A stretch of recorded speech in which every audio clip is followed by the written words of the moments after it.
Good morning दोस्तों। देखो, आज का अपना टॉपिक है किडनी अर्थात वृक्क।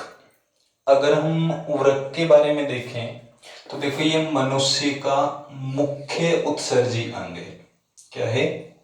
मुख्य उत्सर्जी अंग है, अर्थात मेन एक्सक्रिएटिव ऑर्गन है। अब देखो, किडनी को हम कुछ अन्य नामों से और जानते हैं। जैसे किडनी को ही क्या कह दिया जाता है? वृक्क कह दिया जाता है। और इसे ही कहा जाता है गुर्दे। क्या कहा जाता है? गुर्दे के नाम से भी इसे ही जाना जाता है। अगर इसकी हम संख्या देखें तो मनुष्य के अंदर इसकी संख्या पाई जाती है 2। कितनी होती हैं? 2। अब अगर इसके भार के बारे में देखा जाए तो देखो, एक किडनी का वेट होता है लगभग 140 ग्राम। कितना पाया जाता है? लगभग 140 ग्राम होता है। अगर इनकी उपस्थिति देखी जाए तो जो हमारा मुख्य रूप से स्टोमक पार्ट होता है, इसका जो पिछला पार्ट पाया जाता है, यानी सीधा कहें अपन स्पाइनल कॉर्ड जो होती है, उसके दोनों तरफ एक एक किडनी क्या होती है? उपस्थित होती है। अगर हम किडनी का आकार देखें तो देखो, ये जो आकार पाया जा रहा है ये हमारी क्या है? किडनी है। और इस प्रकार के आकार के एक बीज पाया जाता है, सेम नाम का एक पादप होता है। और उस सेम का जो बीज होता है वो किस समान पाया जाता है? किडनी के समान। यानी हम सीधा कहें तो किडनी की जो शेप होती है, आकृति होती है, वो किसके समान होती है? सेम के बीज के समान पाई जाती है। लेकिन वेट कितना पाया जाता है इसका? 140 ग्राम पाया जाता है। इसके बाद देखो, इस किडनी का जो ये इंटरनल पार्ट है, ठीक है, यहां पर ये जो आंतरिक भाग पाया जा रहा है, ये कॉनकेव वाला जो पार्ट होता है, इस पार्ट को कहा जाता है हाइलस। किस नाम से जाना जाता है? हाइलस के नाम से जाना जाता है। और देखो, इस हाइलस पार्ट से दो नलिकाएं मुख्य रूप से प्रवेश कर रही हैं। एक इंटर करती है और एक क्या होती है? बाहर निकलती है। एक का काम होता है रक्त को इसके अंदर लेकर आना, और एक का कार्य होता है रक्त को इससे क्या करना? दोनों किडनियों से क्या करना? बाहर लेकर जाना। एक तो क्या होगी इनमें से? वेंस, जो क्या करेगी? अशुद्ध रक्त को, अशुद्ध रक्त का अर्थ क्या है यहाँ पर? जिसके अंदर यूरिया मिक्स होगा, उस यूरिया मिक्स रक्त को क्या करेगी? दोनों किडनियों तक पहुंचाने का कार्य करेगी। और जो आर्टरी होगी, रेनल आर्टरी होगी, वो क्या करेगी? छने हुए रक्त को दोनों किडनियों से क्या करेगी? बाहर पहुंचाएगी।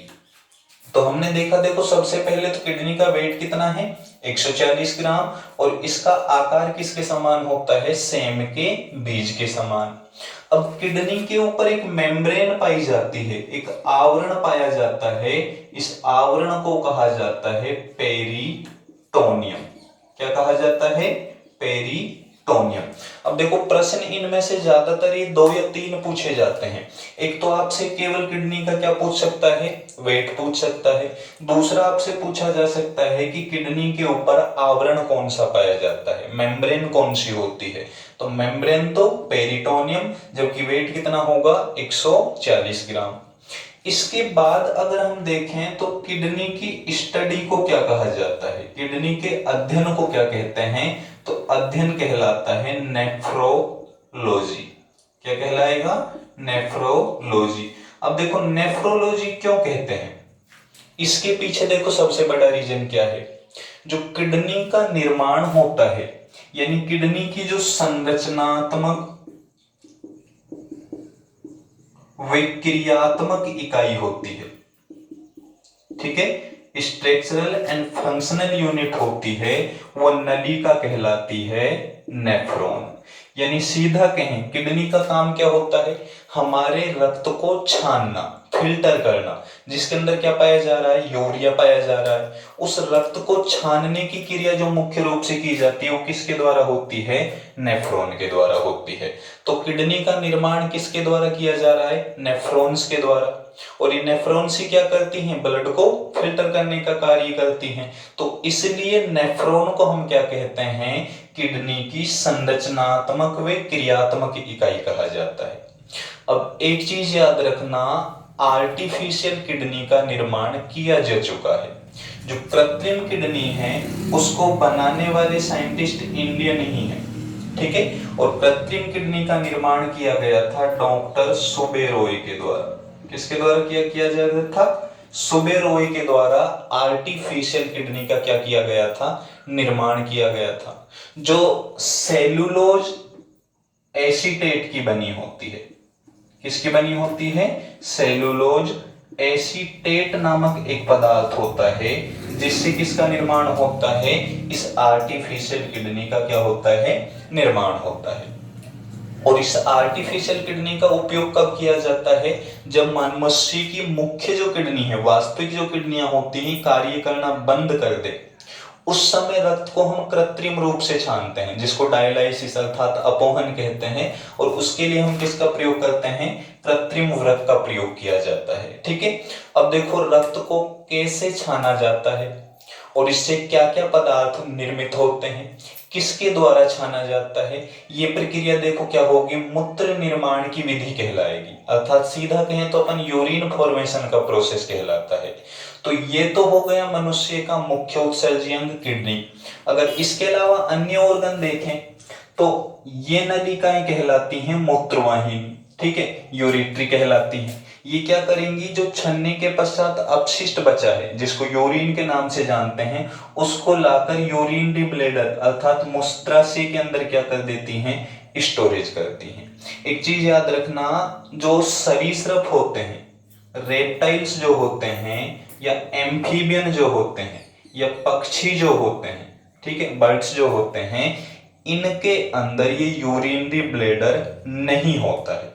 इसीलिए ये क्या करते हैं? यूरिन की जगह डायरेक्ट पेस्ट के रूप में इस वेस्ट मटेरियल को क्या करते हैं? रिमूव करते हैं, ठीक है। तो ये मनुष्य का क्या है? एक्सक्रिएटरी सिस्टम है, अर्थात उत्सर्जन तंत्र है। अब कई बार एक पॉइंट याद रखना, ये प्रश्न पूछा गया है कि नेफ्रॉन का पार्ट नहीं है, तो इसके पार्ट के हमको केवल क्या याद रखने? नाम याद रखने हैं कि कौन कौन सा पार्ट पाया जाता है। जैसे इस तरह की प्याले नुमा एक संरचना होती है, जिसमें नलिकाओं का क्या होता है? गुच्छ होता है। इस पार्ट को कहा जाता है ग्लोमेरुलस।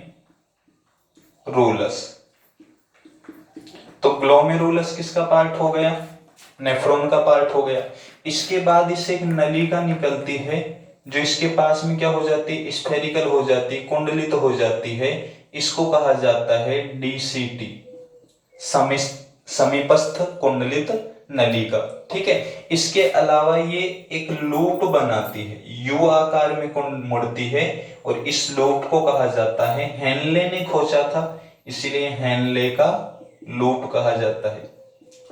इसके बाद दोबारा से कुंडलित होती है, जिसको पीसीटी के नाम से अर्थात दूरस्थ कुंडलित नलिका के नाम से जाना जाता है। तो डीसीटी, पीसीटी, हेनले लूप और ग्लोमेरुलस, ये किसके पार्ट पाए जाते हैं? नेफ्रॉन के पार्ट पाए जाते हैं, ठीक है। तो एक बार इसको दोबारा से रिपीट कर लेते हैं। सबसे पहला, किडनी मनुष्य का क्या है? मुख्य उत्सर्जी अंग, ठीक है। मेन एक्सक्रिएटिव ऑर्गन क्या है? किडनी। दूसरा प्रश्न आपसे पूछा जा सकता है कि इसका वेट कितना होता है? 140 ग्राम। तीसरा, इसके ऊपर मेम्ब्रेन आवरण कौन सा होता है? पेरिटोनियम होता है। इसके बाद इसकी संरचनात्मक और क्रियात्मक इकाई, स्ट्रक्चरल एंड फंक्शनल यूनिट क्या कहलाती है? तो नेफ्रॉन कहलाती है, ठीक है। इसके अलावा इसकी स्टडी को हम क्या कहते हैं? कि वो नेफ्रॉन से बना है, तो नेफ्रॉन्स के आधार पर इसका जो मुख्य रूप से अध्ययन होगा वो क्या कहलाएगा? नेफ्रोलॉजी कहलाएगा, ठीक है। इसके अलावा आर्टिफिशियल किडनी किसने खोजी? इंडियन थे डॉक्टर सुबेरोय के द्वारा, जो किससे बनी है? सेल्यूलोज एसीटेट से। इसके अलावा आपको बताया है कि इसके पार्ट पूछे जा सकते हैं कि नेफ्रॉन के कौन से पार्ट हैं, जैसे ग्लोमेरुलस, हेनले लूप। इसके अलावा कौन सा पाया जाता है? डीसीटी और पीसीटी पाए जाते हैं। फिर आपको बताया कि सरीसृप और जो पक्षी होते हैं, एवीज और जो रेप्टाइल्स होते हैं, इनमें यूरिनरी ब्लैडर नहीं होता है। इस यूरिनरी ब्लैडर का काम केवल स्टोरेज करना होता है। यूरिन का क्या करना? स्टोरेज करना। जो हाईएस्ट 1.5 लीटर यूरिन को क्या कर सकता है? स्टोरेज कर सकता है, इसके बाद मनुष्य में किस प्रकार से यूरिया का मुख्य रूप से उत्सर्जन होता है, सीधा कहें तो मूत्र का निर्माण कैसे होता है, किस प्रकार से इसको त्यागा जाता है, कौन कौन से गुण पाए जाते हैं, ये अपन पढ़ेंगे नेक्स्ट वीडियो में। Thank you.